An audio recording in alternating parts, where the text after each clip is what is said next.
this morning to also walk us through what the situation has been like in Benin. But basically, want to also take the time to see what's happening yet in Irua in Esan. Central local government area. We understand that the candidate of the APC, Senator Monday Okpebolo, has gone to his voting center Yes, to also cast his votes, which we understand the other candidates are also doing right about now. same. All right, Anthony Modu has all of that detail for us. So let's bring you some highlights from Irua in Eastern Central local government area of Edo State. Ready. You've casted your ballot, sir. So far, so good. What's your rating for the election? This time around, I'm rating INEC best. Your mic to go. Your mic to go. Your mic to go. Everything is moving smoothly, and the device is working perfectly. You see it very as if you have not done it, you have done nothing. So it's like just go there and vote. That is how it is right now. I believe the way it is, it should be like that everywhere. It's okay here. I don't know others. But what I'm seeing here is like a testimony that INEC is getting it right. Have you gotten any feedback from other polling units, other areas in those states so far so good this morning about the arrangements? A couple of friends are calling me to say getting a lot of different places. So I'm not there. Yeah, I know that PDP or whatever will not get one vote here because this is my home and my people love me. So for that reason, I have nothing to fear in my home. There were concerns about security generally. I know you've been in Benin for the last few days. You have also come here. What is your impression on security deployment for the election? Yeah, I know that everything they are saying about security, this, that is hyping. I know nothing is happening. You can see. Nobody is fighting. No knockout even. No a stick of matches. So it's just for people to scare people away from voting. That, Obaseki is, I don't know. His wisdom, I don't know. He wanted to cause fire in Edo State and invariably cause fire in Nigeria. I think it's perfect. Everything is okay. By the grace of God, everything is moving perfectly. All right. Thank you, sir. Thank you, sir.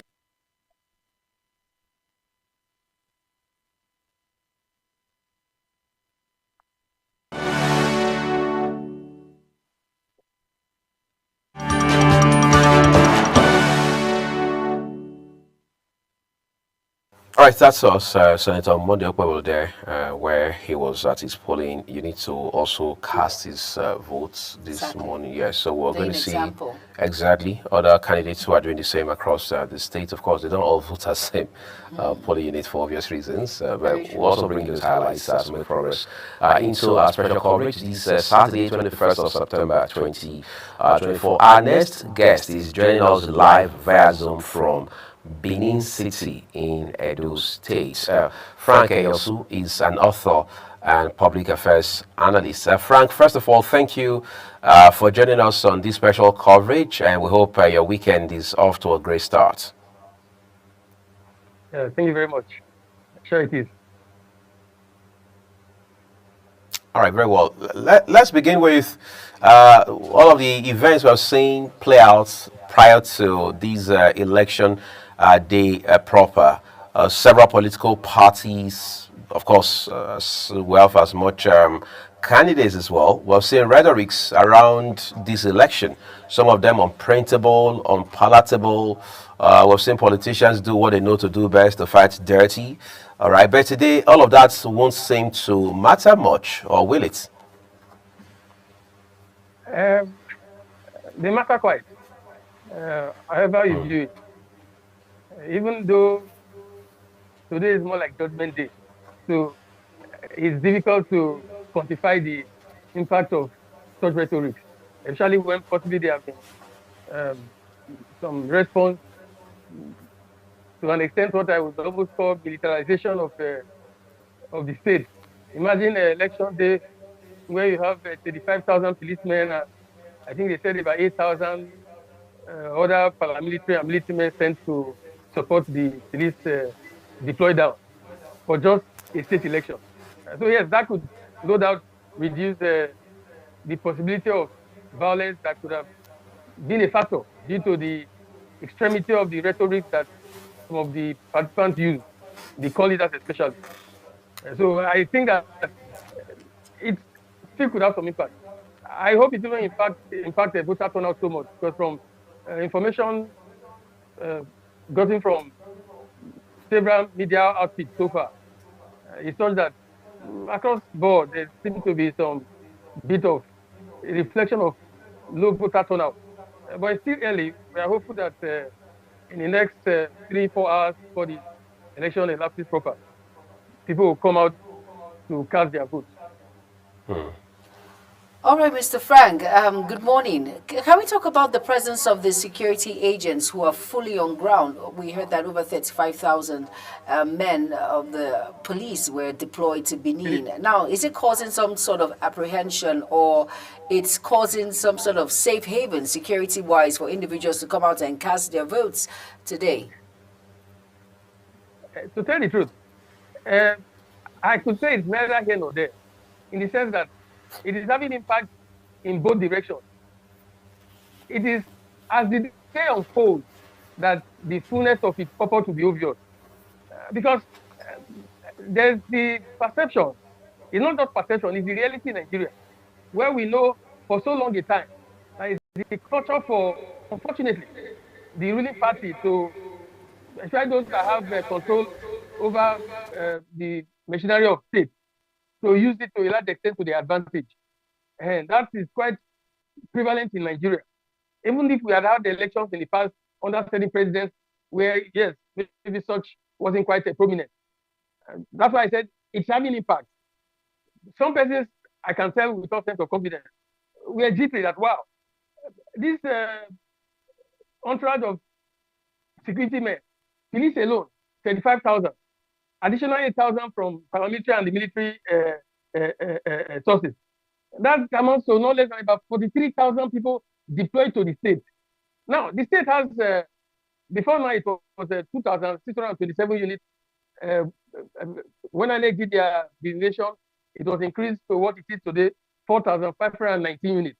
Now, these 4,519 units, they're actually situated in, on the average, a little over 1,000 polling centers. You know, you have some polling centers where you have up to between 5 and 10 units. In fact, there are some wards where the entire polling units are in a specific center, maybe a primary school. So when you now deploy over 40,000 security personnel to the state, it's mammoth. My concern is that it's impactful.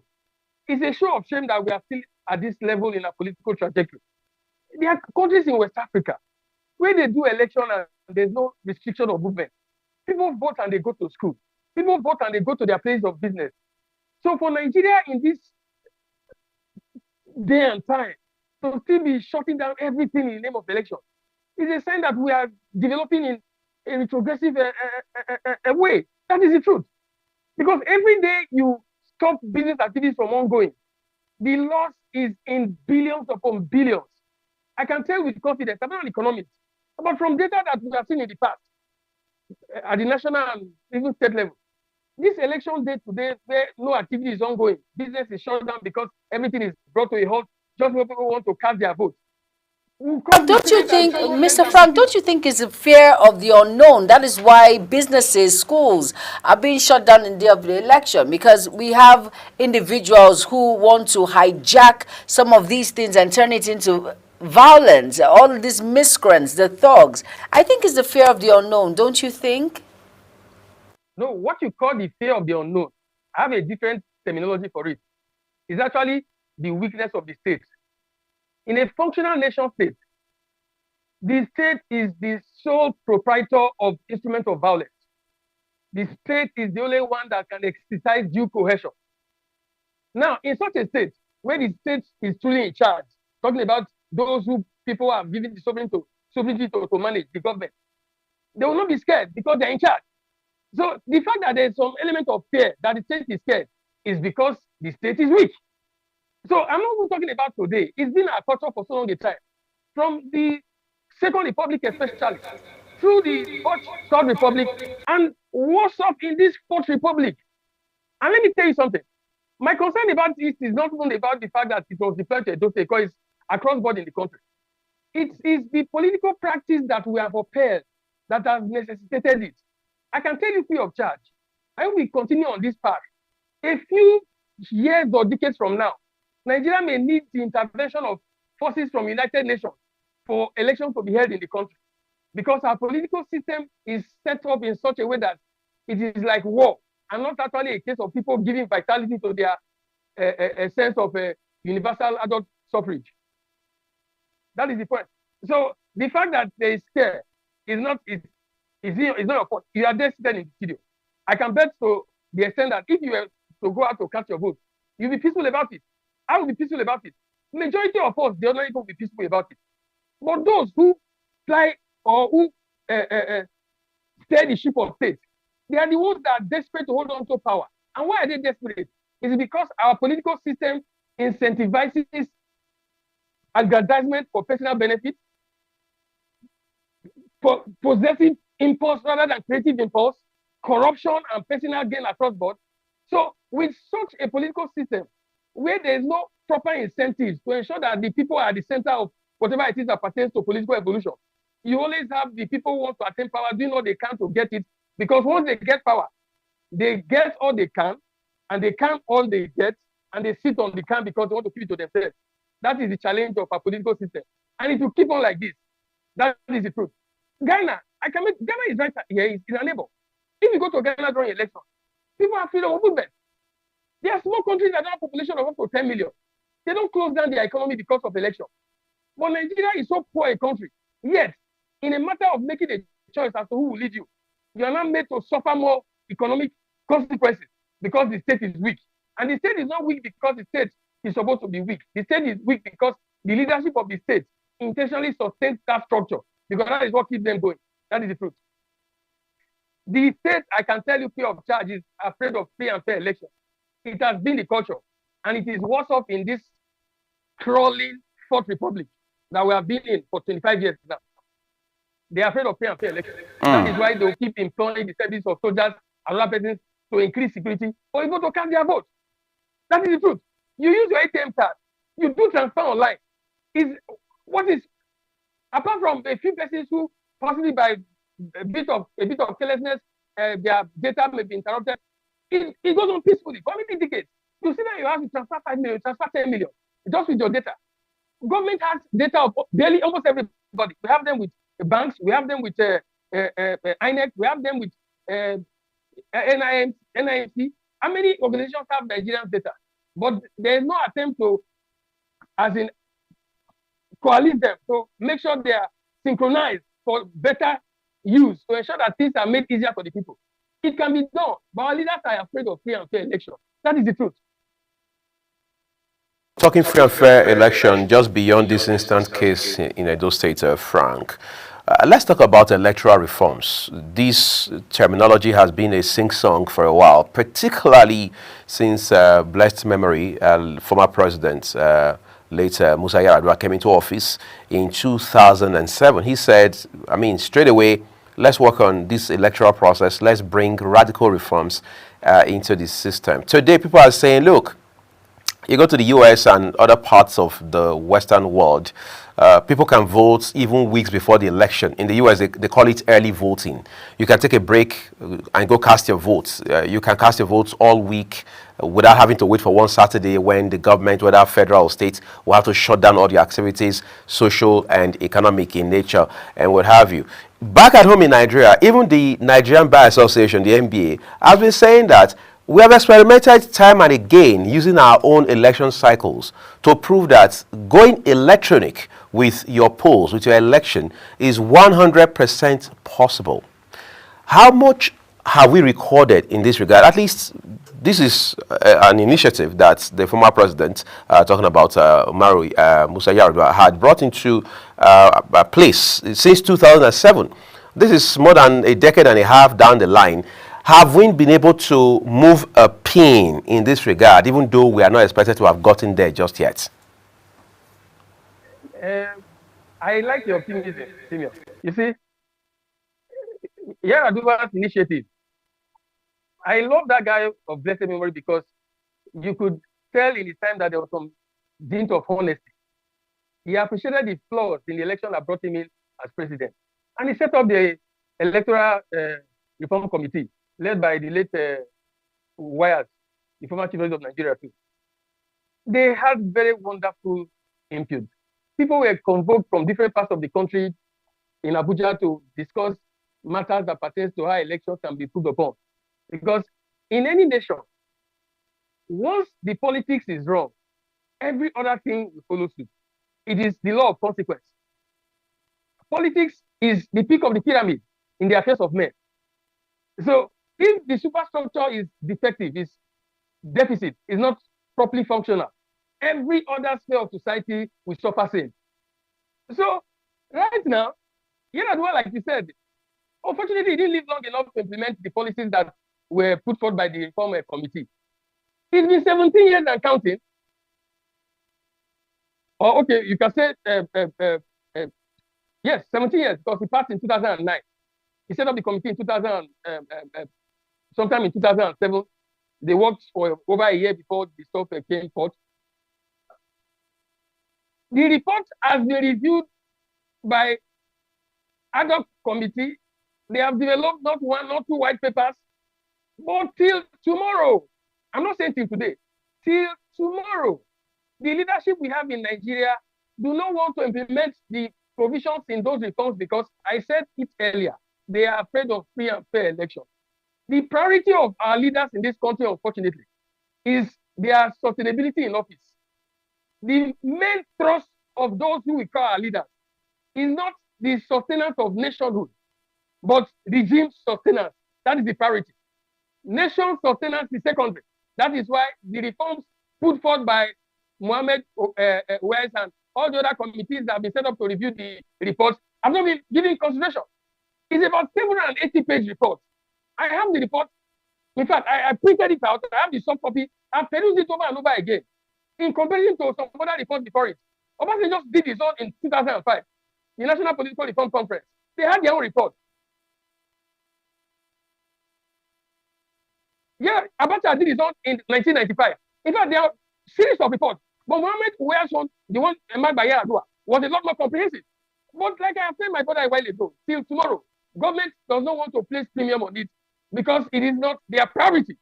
Because once people can make their choice, can make their votes count, most of the people we call leaders today will not have access to the office they occupy. And they are scared of that. That is the truth. Bertrand Russell wrote a piece in 1917 titled Political Ideal. In that book he wrote, he defined the essence of government in pursuing its purpose in specific categories. He said that government is supposed to enhance certain impulses among our citizens. He classified the impulses into two: possessive impulse and creative impulse. Possessive impulse pertains to one trying to get as much as he can for himself, even when there's no crime or no law against it. But for the sake of public good, government by policy, implementation, law, and relevant initiative ensures that it incentivizes creative impulse. Because creative impulse works for general good, where it's not about the person getting all he can get as much as for himself, but for the society, his neighbors, and for all and sundry. But that is not the case in Nigeria. I can tell you free of charge that our political system in Nigeria, the main thing that it incentivizes is corruption. And in the history of mankind, corruption and development cannot grow pari passu. They are extremely inversely proportional. Any political system that incentivizes corruption cannot bring about development. Check our trajectory in the past 25 years. We are going from bad to worse. And I tell you with all sense of confidence, my brother, I don't believe in swimming in the pool of false hope. Because so much of what we count as hope and reality in this country actually aggregates to false hope. Because there's nothing for it to stand on. They are not tangible that we can lay our hand on to say that there are better days ahead. The only time we can have such is when the variables change, in which case our leaders are held to account. Because what we have right now that we call a democracy, I can tell you with all sense of humility, that is electoral monarchy. We elect leaders that come to rule for 4 years. If we say elect, I even put that word in quotes. I put it in quotes. If you see the trajectory, voter turnout is going down. I will not be surprised if voter turnout today in Edo State is even less than 20%. Out of over 2.6 million or so people who were registered, about 2.2 million collected their voters card. But you'll be shocked that less than 500,000 will determine the election today. And it's not very different from what has been in the past, even if it has been a bit better possible. In 2020, what was the voter turnout? It was about 600,000 or less. In 2016, what was it? Not very different. In 2012, what was it? So it's been a culture, and people are losing interest in this process. As a voter, when I don't have confidence in the fact that my vote counts, because those in power seem to influence the electoral process much more than those who have the right of universal suffrage. That is the truth. Let us look at the role of traditional rulers. Now, because we know we have the Oba of Benin and all of those traditional rulers who have very good ground in Edo. What role have they played in this electoral process in order to imbibe, giving individuals that courage to come out and cast their votes in order for there to be a standing governor in Edo State? What do you think have been their role in this whole process?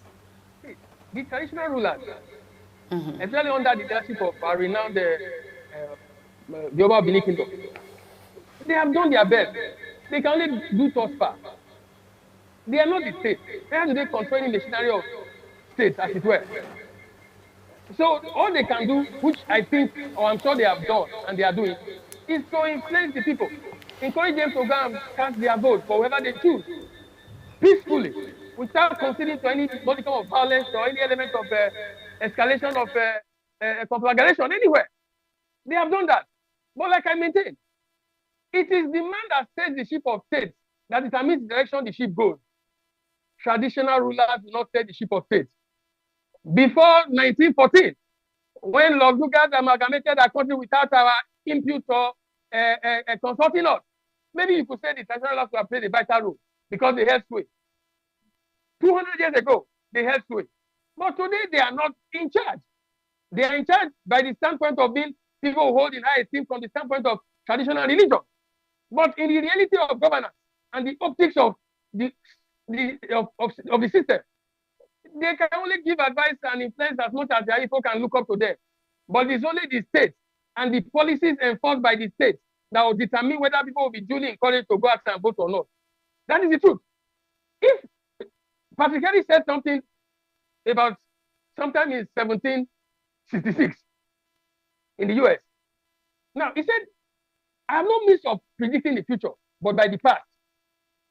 Just imagine people that went to vote in some part of the country in 2023, where some persons were harassed, some persons were even injured, some persons lost their lives because they went to cast their vote. And when such happened, there was no consequence for even those who went about such lines of action. How do you want to convince people to come out and vote subsequently? Secondly, we have run a political system where our governments are not held to account. You elect a governor for 4 years. The only time the people have a means to hold them to account is in the next 4 years. Yes, that is normally the standard in the presidential system of government, since we are not practicing a parliamentary system. But our presidential system of government is practiced in chaos. It's practiced contrary to the essence put forth by the founding fathers. I imagine that the likes of Ballon Montesquieu were alive. If you elect today, the guy will be wailing in his grave because he will not understand what we call presidential system of government in Nigeria. There is supposed to be a reflection of separation of powers.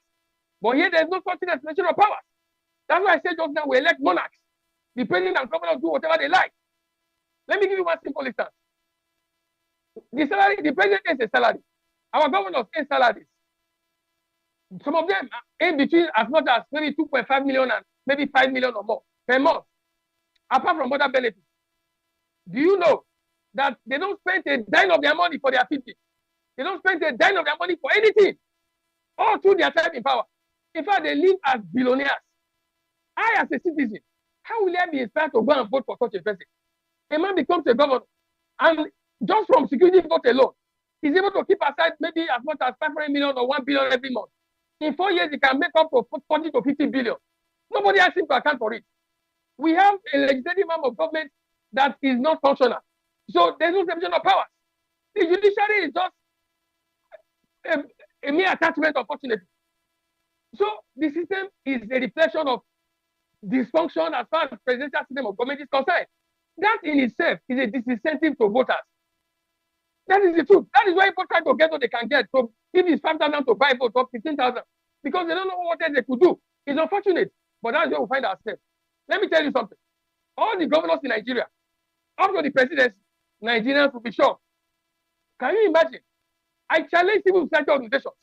They should check the budget of all the state governors in the country. I made vote to say, you will be amazed that the amount spent for feeding in the governor's office every month is more than the amount that all the eateries, I didn't say 10 eateries or 15 eateries, all the eateries, the biggest of eateries, Mr. Biggs, Green Africa, Green Food, Chicken Republic, all of them put together. The money that they spend or that they make as sales in a month is not up to the amount that is spent in feeding the governor's office. Who is the food? How can you have a governor, you elected one person, and they are spending 200 million, 300 million to feed him every month? Is that not a criminal enterprise? So we run a political system that has elevated criminality, personal aggrandizement beyond the essence of leadership.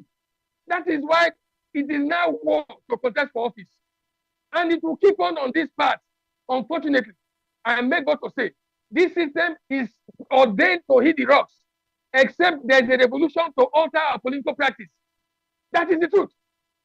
Personally, I go to vote just because I still have some modicum of patriotism in me, not because I believe in the system. If I had my way, I would not vote anymore. And say, okay, let's look for a way to protest so that the people should own the process. That is the truth. Our leaders do whatever they like. In your own opinion, I want to ask, what do you think is the significance of the Edo State governorship election within the border of the political landscape of Nigeria in all of this? So to situate the significance is a bit challenging. It's challenging because of our political environment. On a normal day, election is supposed to be a judgment day. That is supposed to be the practice. Where votes count, election is judgment day.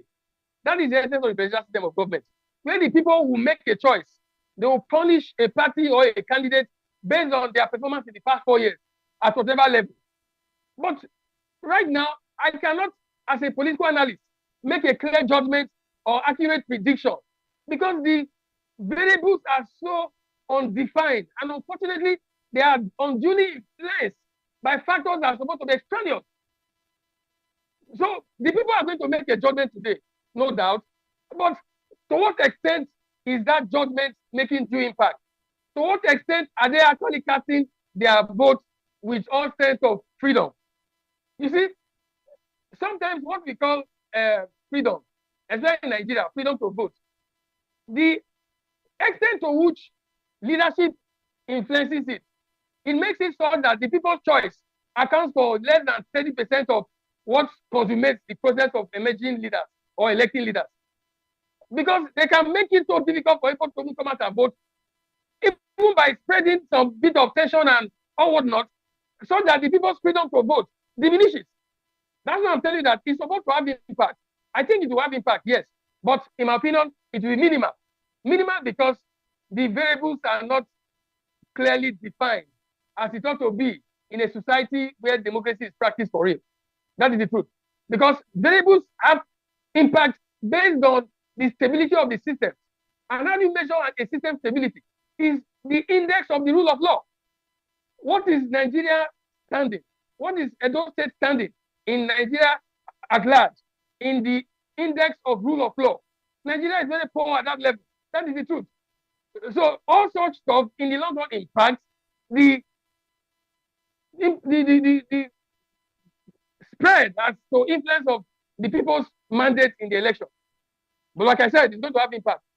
Let's talk about Edo State proper now as we continue. I mean, we'll begin to wrap up this conversation, Frank. All eyes are on INEC, as is always the case, right? It's an off-grid election, apparently. INEC has given a bunch of reassurances in the weeks leading up to this big day, right?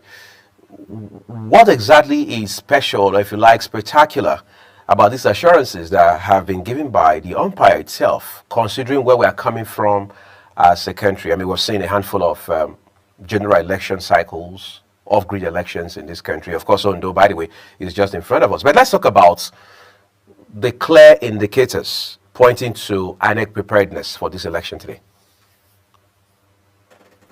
In my candid opinion, I can't take INEC by his words. Talk is cheap. Even a fool can make the most beautiful sentences.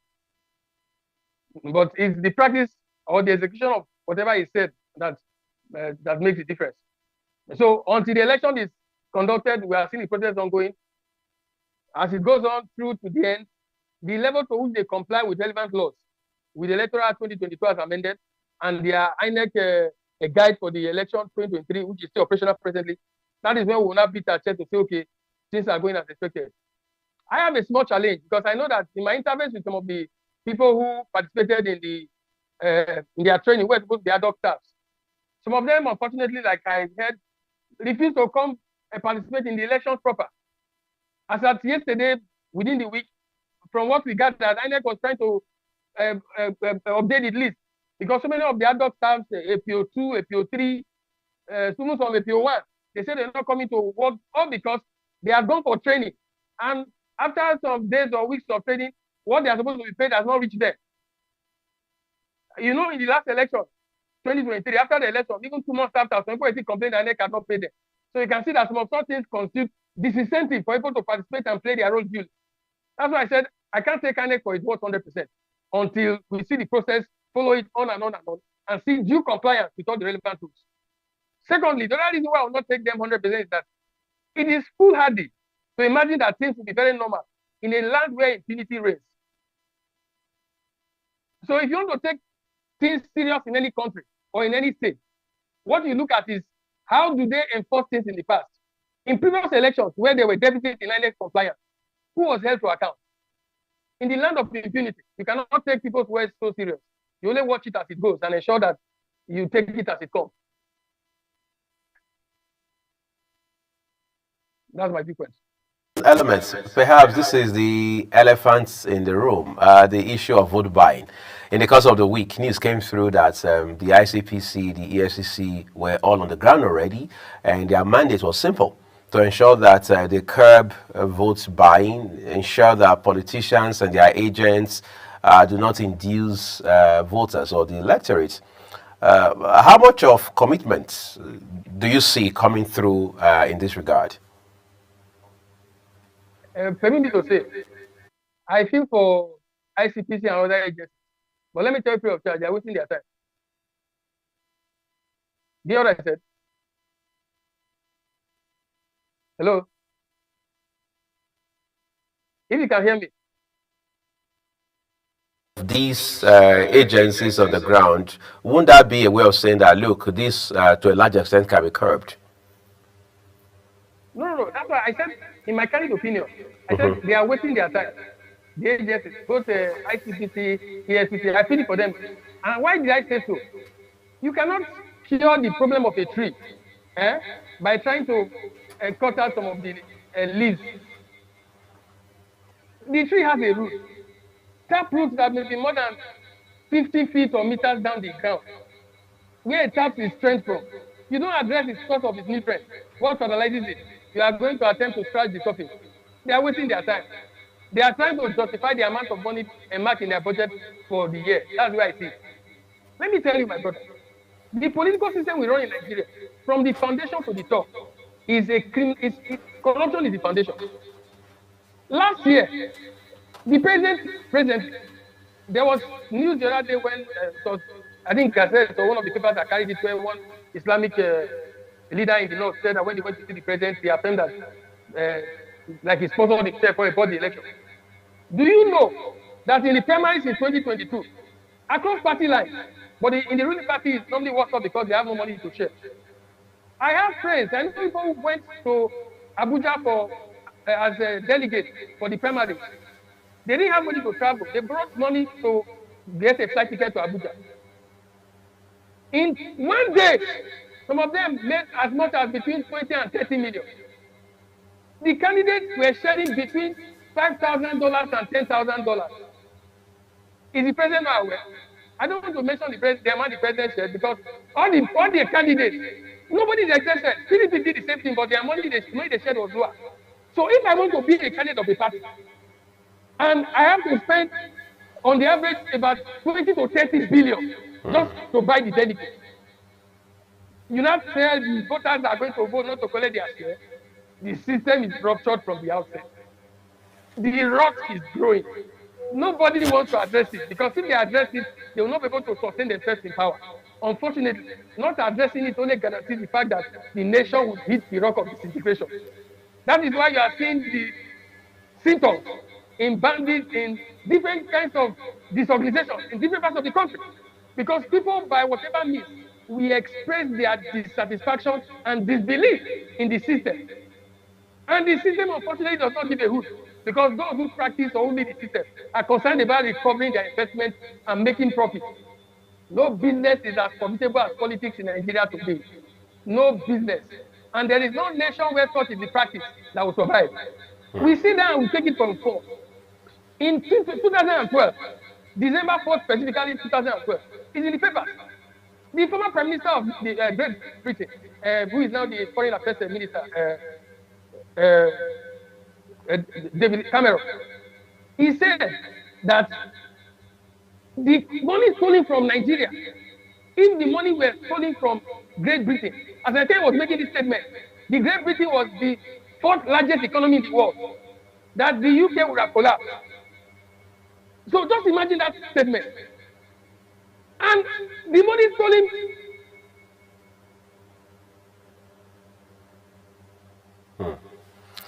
Okay, some glitch there with Frank Ayoson's connection, but he was talking about how the corruption is the underpinning factor that drives things like vote buying, voter inducement, and what have you. And he's saying that there are foundational problems. One of them, according to him, is when you have a system where political parties across political lines, all right, entrench corruption internally.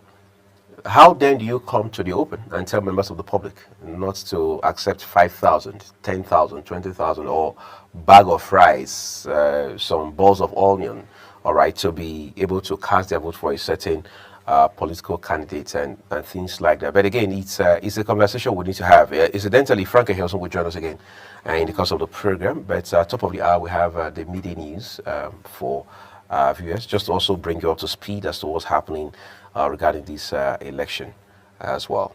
All right, and with that, let's quickly go on a very quick break. The program continues shortly. Stay tuned. Welcome to Global Morning. The death toll from flooding. Most time our politicians just bring in policies too, for sure. Incidentally, we have several more stories. The legislature was carefully crafted to 22.2% inflation rates as of April this year. What does that say about where we are as a country? I think Nigeria has resorted to being resilient. Before you call a police station, before they even leave, they'll take permission from. I don't think there's really anything on ground to improve. The struggle, the assist strike. The Minister of Education volunteered and said, give me 2 weeks. It was a lie. The president never gave me any deadline.